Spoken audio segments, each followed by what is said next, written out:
Fala galera, beleza?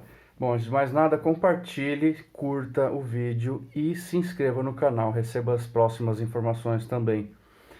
Bom, eu vou começar falando hoje sobre os números do metrô, que eu havia mencionado alguns vídeos para trás, dizendo que o metrô não tinha problema com dinheiro. Eu vou separar em alguns vídeos, pois o tema é bem complexo, mas hoje eu vou iniciar dizendo sobre a relação do metrô com o Estado e o que vem acontecendo nos últimos anos.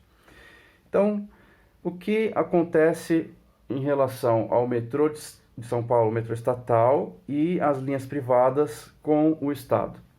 Nos últimos anos, ao longo da operação da linha 4, o Estado já repassou cerca de 3 bilhões de reais para a CCR, em relação às diferenças de passageiros que constam no contrato.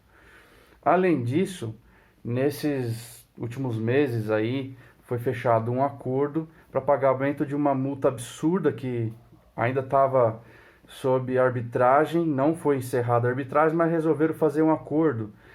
E o Estado tendo que pagar para a CCR também mais cerca de 1 bilhão de reais. Curiosamente, as linhas da CPTM foram entregues pelo valor aproximado de 1 bilhão de reais, ou seja, com o próprio dinheiro que o Estado já pagou, a CCR vai lá pegar as duas linhas da CPTM.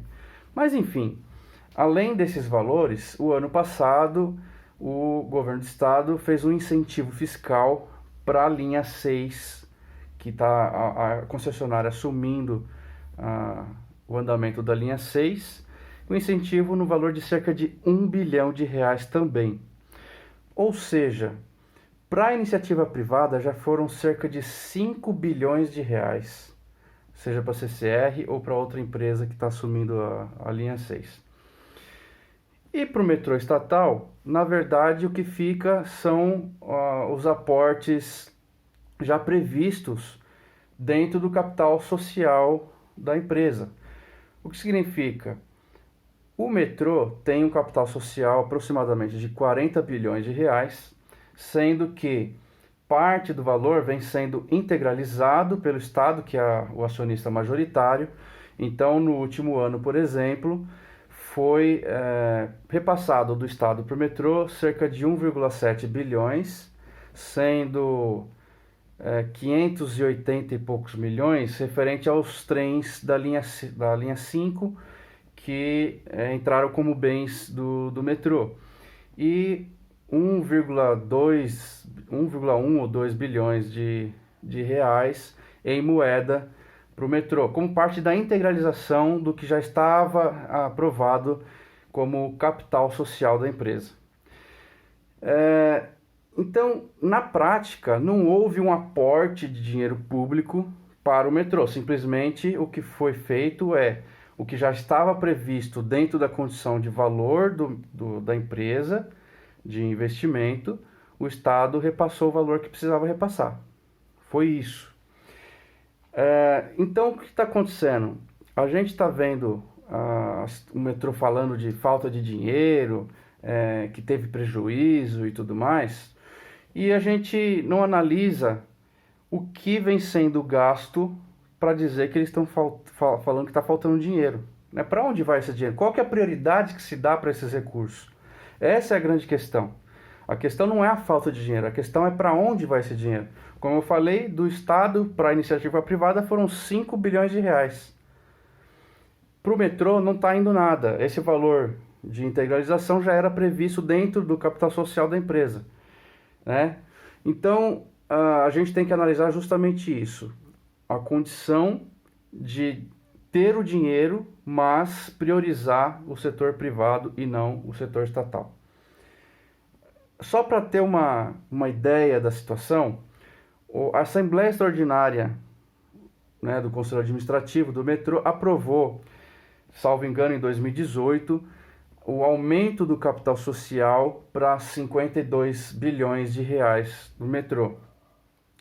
Até o momento tem 40 bilhões integralizados, ou seja, o que significa que para a empresa se tornar dependente do Estado, primeiro o Estado tem que colocar, seja como bens ou como moeda, dinheiro, cerca de 12 bilhões de reais no metrô, para integralizar todo esse valor.